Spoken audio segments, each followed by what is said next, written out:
When Maya's alien roommate started acting strange, she thought it was just a cultural misunderstanding until she woke up trapped in a sealed apartment with a being whose biology could either protect her or destroy her.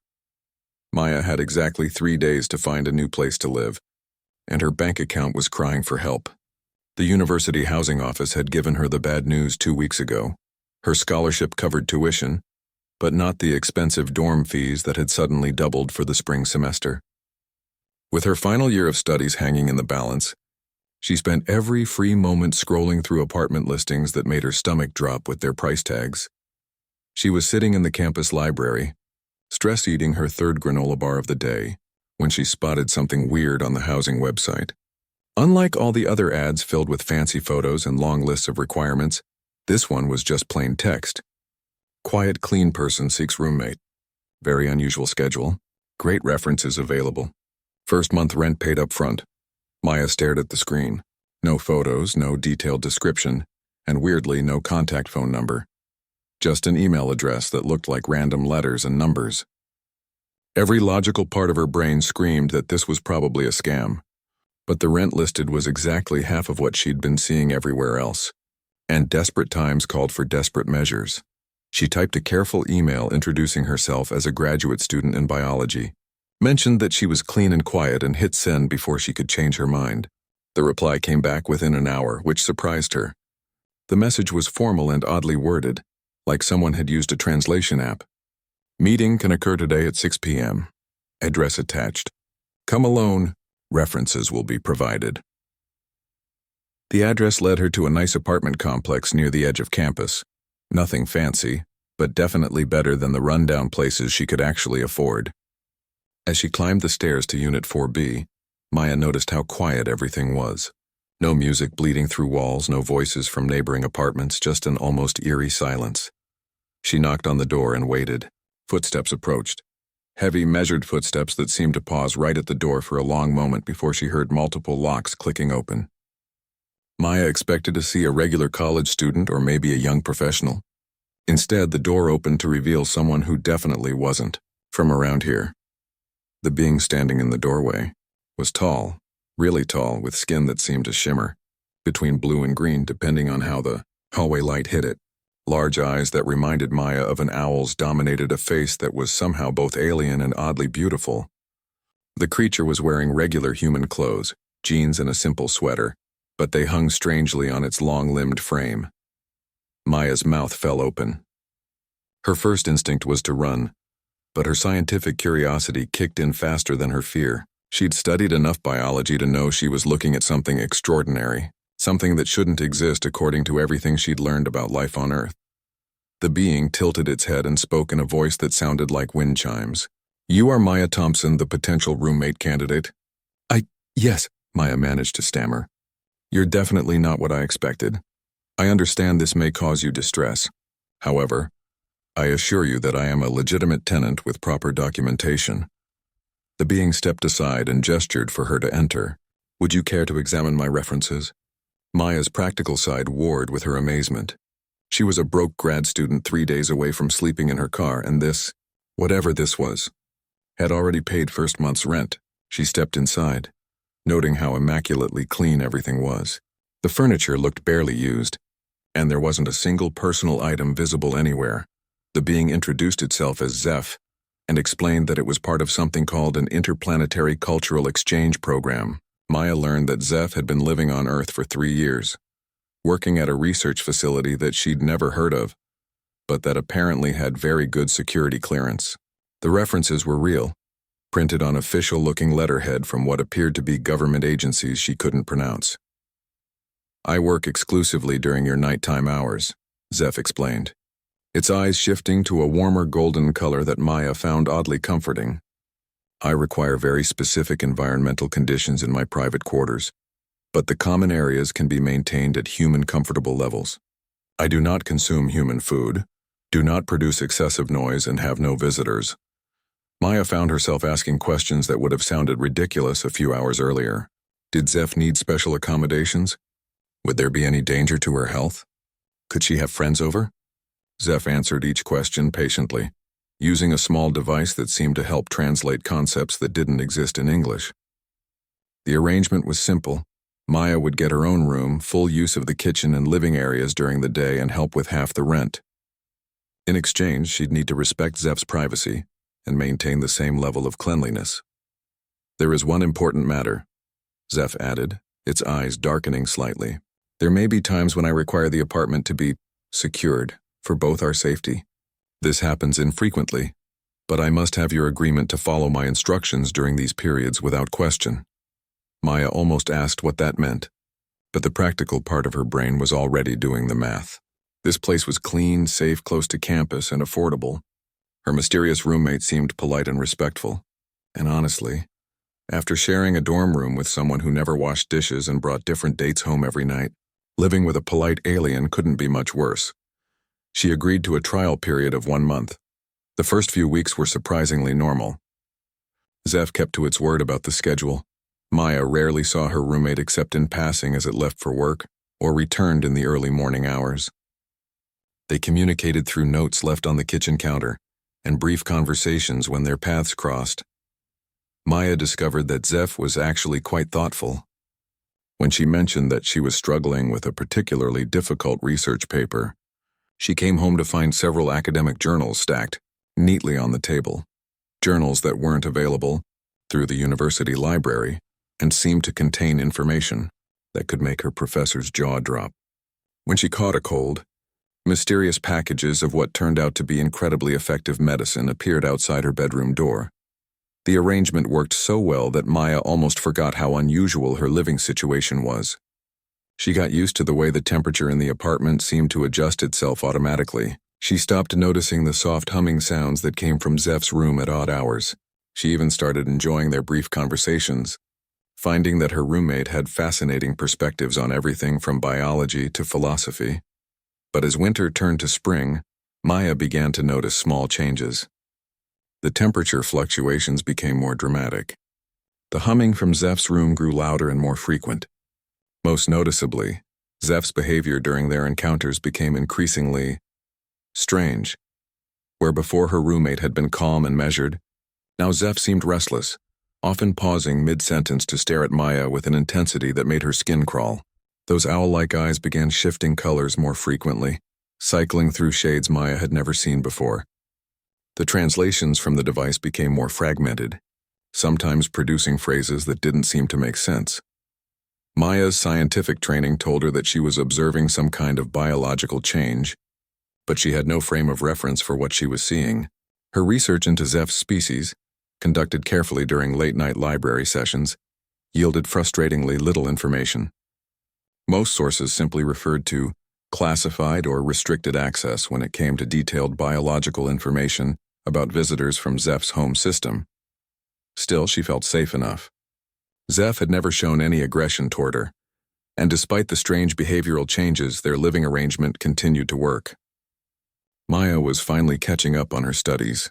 Her research was going well, and she'd even managed to save a little money. She had no idea that everything was about to change in ways that would test not just their unusual roommate arrangement, but her understanding of friendship, trust, and what it means to truly care for another being, even when that being isn't quite human. The first sign that something was seriously wrong came on a Tuesday morning when Maya woke up sweating in her own bed. The apartment felt like a sauna, even though she distinctly remembered the temperature being perfectly comfortable when she went to sleep. She stumbled out of her room, expecting to find that the heater had malfunctioned, but the thermostat showed a normal reading. What wasn't normal was the smell. The entire common area was filled with a sweet, heavy scent that reminded Maya of flowers mixed with something she couldn't identify.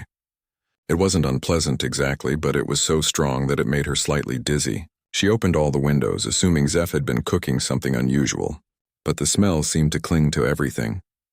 When she mentioned it that evening during one of their brief kitchen encounters, Zeph's response was odd. Those large eyes shifted rapidly from their usual calm blue to a deep purple, and the translation device made several clicking sounds before producing a fragmented message. Apologies. Biological processes.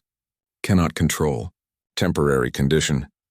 Maya tried to ask follow-up questions, but Zeph had already retreated to its room, moving with an urgency she'd never seen before. The door closed with an unusually loud click, followed by the sound of additional locks engaging. Over the next few days, the pattern repeated and intensified.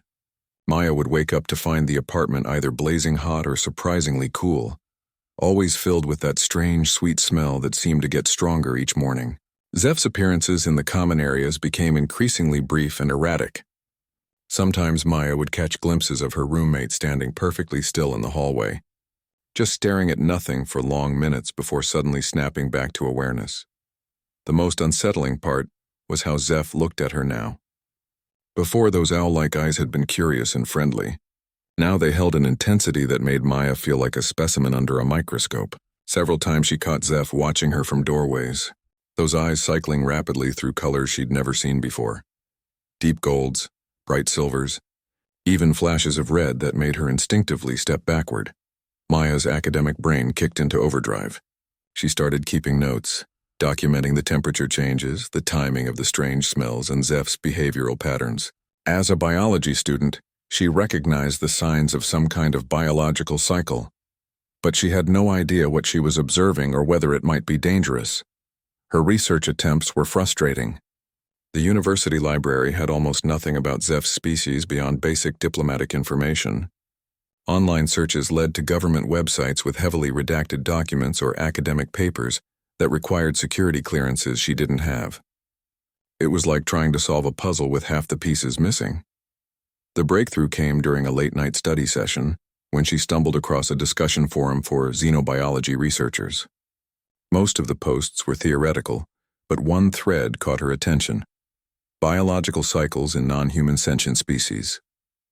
The discussion was full of academic jargon, but one comment made her blood run cold.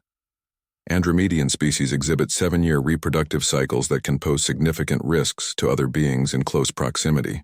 Environmental modifications and isolation protocols are standard safety measures.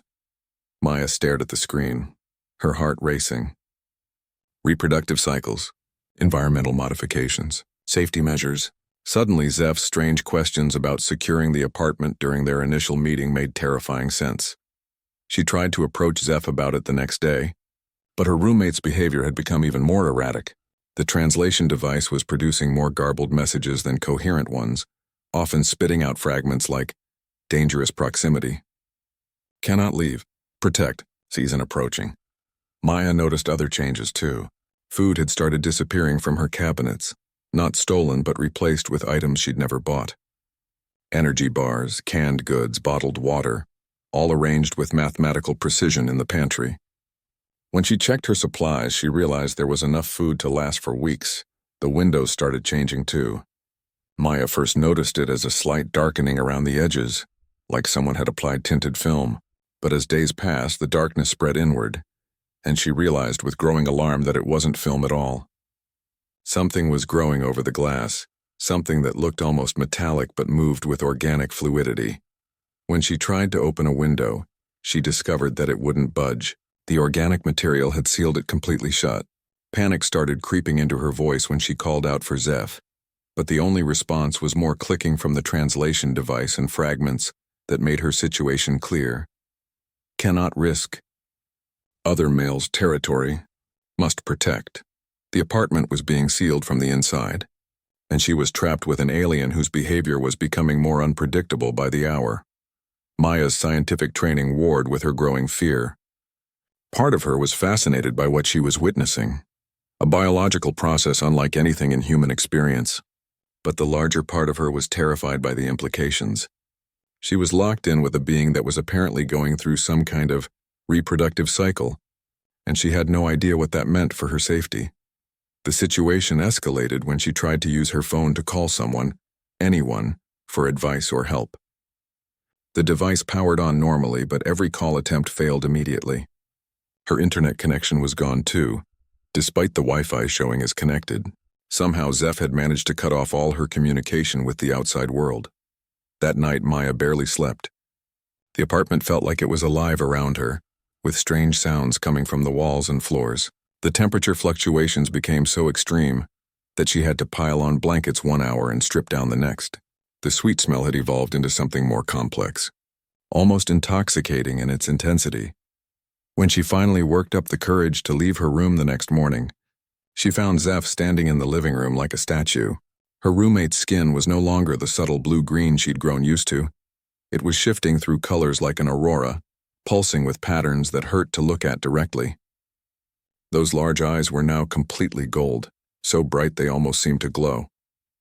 The translation device was silent when Maya tried to speak, but Zeph's head turned toward her with mechanical precision. For a long, terrifying moment, they stared at each other across the transformed living room.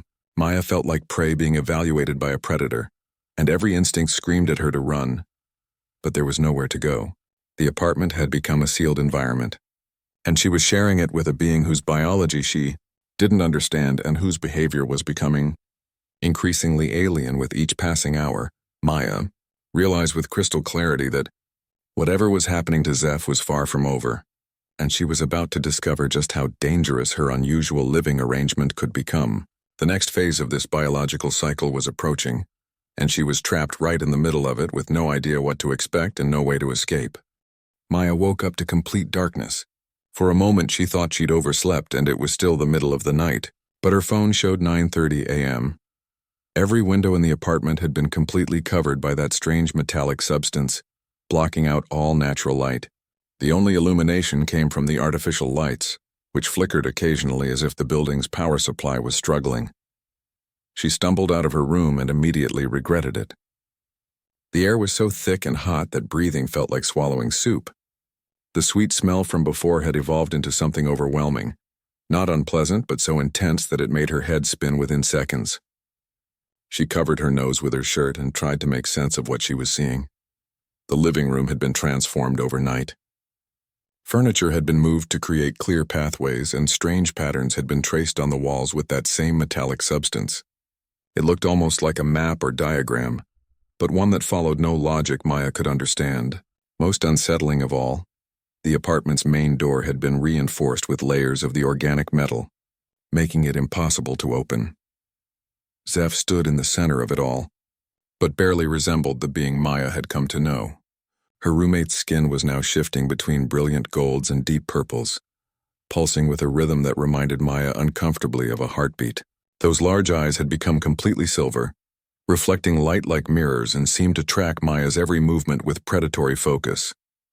"Zeph?" Maya called out, her voice muffled by the shirt over her face. "What's happening?" "Why can't I leave?" The translation device sparked and crackled before producing fragmented words. "Protection. Territory secured.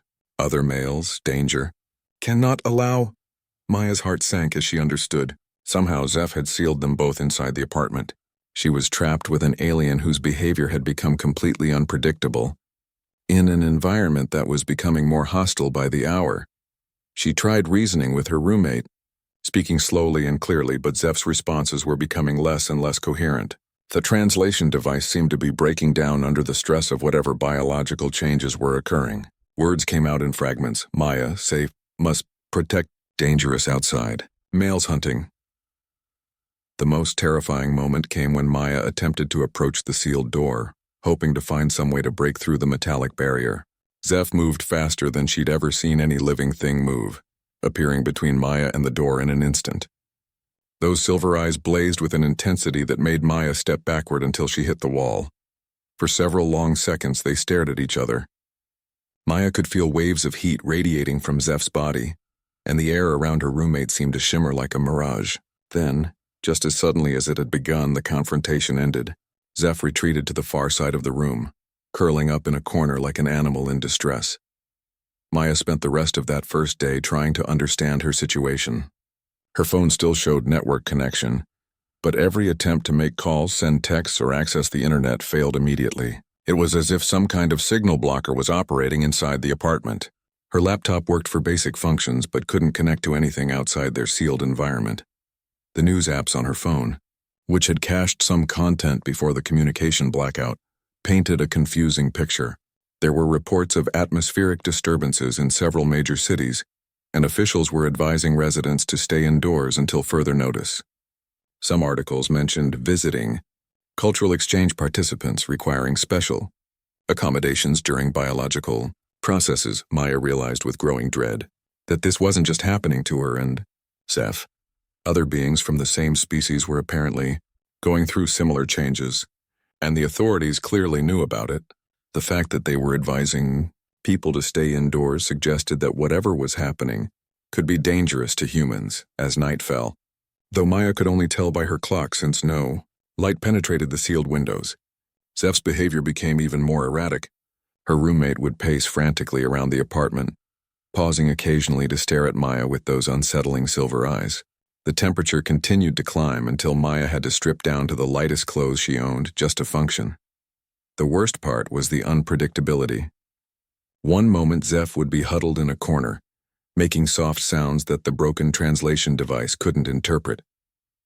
The next moment her roommate would be standing directly in front of Maya, studying her with an intensity that made every survival instinct scream warnings. During one particularly frightening encounter, Zeph reached out toward Maya's face with one long, elegant finger. Maya froze, unsure whether to run or stay perfectly still. The finger stopped just inches from her cheek, and she could feel the heat radiating from Zeph's skin. For a moment that felt like an eternity, they remained like that, Maya barely breathing, Zeph seemingly mesmerized by her proximity. Then the translation device erupted with static and garbled sounds before producing a single, clear word, beautiful. Maya's confusion deepened. Was Zeph attracted to her? Was this some kind of courtship behavior? Or was she simply being evaluated as a potential threat or resource? Her biology textbooks had never covered anything like this, and she found herself in completely uncharted territory. The second night was worse. The apartment felt like the inside of an oven, and the air was so thick with Zeph's pheromones that Maya developed a constant headache. She could barely sleep, both from the physical discomfort and from the awareness that Zeph spent hours standing motionless outside her bedroom door. Maya tried to establish some kind of routine to maintain her sanity. She rationed the mysteriously appeared supplies, did exercises to keep her body functioning in the oppressive heat, and continued documenting everything in a notebook. Writing helped her process the surreal situation and gave her something to focus on besides her growing fear. By the third day, Maya was beginning to understand that this wasn't a temporary inconvenience. Whatever biological process Zeph was experiencing had completely transformed her roommate's behavior and priorities. The being she'd come to trust and even like had been replaced by something driven by instincts she couldn't comprehend. Most disturbing of all was the growing realization that she wasn't just trapped. She was being actively held, captive by someone who might not even realize they were doing it. Zeph's protective instincts had kicked into overdrive, but protection from what? And for how long would this biological storm continue before it burned itself out? Maya settled in for another sweltering night, knowing that tomorrow would bring new challenges in her strange prison, with a guardian who might be just as dangerous as whatever threats existed outside their sealed sanctuary. On the fourth morning of their confinement, Maya made a discovery that changed everything. She'd been lying awake since dawn, trying to piece together patterns in Zeph's behavior when she noticed something crucial. Her roommate's erratic movements weren't random at all. They followed a specific rhythm that matched the pulsing of the metallic substance on the walls. Maya quietly grabbed her notebook and started timing everything. Zeph's pacing, the color changes in those silver eyes, even the fluctuations in temperature. It all followed a pattern that reminded her of something from her advanced biology classes. She was watching the external signs of an internal biological clock, one that was running on a completely different schedule than anything human. The breakthrough came when she remembered a lecture about circadian rhythms in non-terrestrial species. Her professor had mentioned that some alien biology operated on cycles that could last days or weeks instead of hours. If Zeph was following some kind of extended biological rhythm, then maybe there were predictable phases to this crisis. Maya started testing her theory carefully. She noticed that during certain periods Zeph became almost catatonic, curled up in corners and barely responding to any stimulation. During these times, Maya could move around the apartment more freely, even approaching the sealed windows without triggering any aggressive response. But during other phases, Zeph became hyper-alert and would track Maya's every movement with those unsettling silver eyes. These were the dangerous times when her roommate seemed to view her as either a threat to be neutralized or something precious to be protected at all costs. Understanding the pattern helped, but Maya still needed to figure out how to communicate. The translation device had been producing nothing but static and fragments for days. She tried speaking in simple words, using hand gestures, even drawing pictures on paper. Most attempts failed completely, but occasionally she'd see a flicker of recognition in those silver eyes. The real breakthrough came when Maya accidentally cut her finger while opening a can of food. She was sucking on the small wound when Zeph suddenly appeared beside her, moving with that impossible speed. Before Maya could react, her roommate had gently taken her hand and was examining the cut with intense focus. For the first time in days, the translation device produced clear words. Injured. Must heal, protect Maya. Maya's heart nearly stopped. In the middle of this biological chaos, Zeph still recognized her as Maya, still cared about her well-being. That simple moment of clarity gave her hope that her roommate was still in there somewhere, fighting against instincts that were probably as confusing and frightening to Zeph as they were to her. She started experimenting with different ways to reach that part of Zeph that still remembered their friendship. Simple gestures worked best, pointing to herself and saying Maya, then pointing to Zeph and saying their name. Slowly, she began to see more moments of recognition, brief windows when those silver eyes would flicker back to their familiar blue. During one of Zeph's calmer phases, Maya managed to communicate her own distress about the temperature. Using gestures and simple words, she conveyed that the extreme heat was making her sick. To her surprise, Zeph seemed to understand and spent the next hour manipulating the metallic substance on the walls, creating patterns that somehow helped regulate the apartment's climate. Maya realized that Zeph had been trying to create a perfect environment, but perfect for Zeph's species, not for humans. Her roommate literally didn't understand that what felt comfortable to an alien might be deadly to Maya. This revelation was both terrifying and oddly touching. Zeph was trying to take care of her but had no idea how. With this new understanding, Maya began teaching Zeph about human needs. She used her notebook to draw simple diagrams showing comfortable temperature ranges for humans, demonstrated how much water she needed to drink, and showed which foods were safe for her to eat. It was like teaching a concerned but confused alien parent how to care for a human child. The process was frustrating and slow, but gradually Maya began to see improvements. The temperature became more bearable. Fresh air somehow started circulating through the sealed apartment. Even the oppressive pheromone levels decreased to something Maya could tolerate without constant headaches. But the most important discovery came during one of their communication sessions. Maya had been trying to explain that she wasn't in danger from whatever threats existed outside, that she had friends who would be worried about her. Using every gesture and simple word she could think of, she tried to convey that the isolation wasn't necessary for her safety. Zeph's response, filtered through the partially functioning translation device, changed Maya's entire understanding of the situation. Other males, scent markers, will fight for territory. Maya in danger if they find, must keep safe until season ends. Maya felt pieces of the puzzle clicking into place. Zeph wasn't just going through a biological cycle. Her roommate was essentially protecting Maya from other members of the same species who might view her as either a threat or a prize during this particular season. The apartment hadn't just been sealed to keep them in, it had been sealed to keep others out. The weight of this realization hit Maya like a physical blow. Zeph had essentially sacrificed freedom, comfort, and probably social standing among their own kind to keep Maya safe. Her roommate was fighting a battle on two fronts, against internal biological drives and against external threats Maya couldn't even see. That night, Maya made a decision that would have seemed impossible a week earlier. Instead of staying barricaded in her room, she approached Zeph during one of the calm phases and sat down nearby. Not close enough to trigger any protective instincts, but close enough to show that she trusted her roommate. "Thank you," she said simply, knowing Zeph would understand the tone even if the words were lost in translation. Those silver eyes flickered blue for a moment, and the translation device produced a single word: friend. Maya spent the rest of the night sitting in the living room with Zeph, both of them finding comfort in each other's presence. For the first time since this ordeal began, Maya felt truly safe. She wasn't trapped with a dangerous alien. She was sharing space with a friend who was willing to endure incredible discomfort to protect her. The biological storm was still raging around them, but Maya finally understood that she and Zeph were weathering it together. And somehow that made all the difference in the world.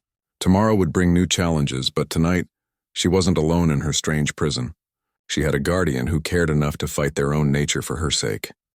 Maya woke up on the 7th day to something she hadn't experienced in a week. Silence.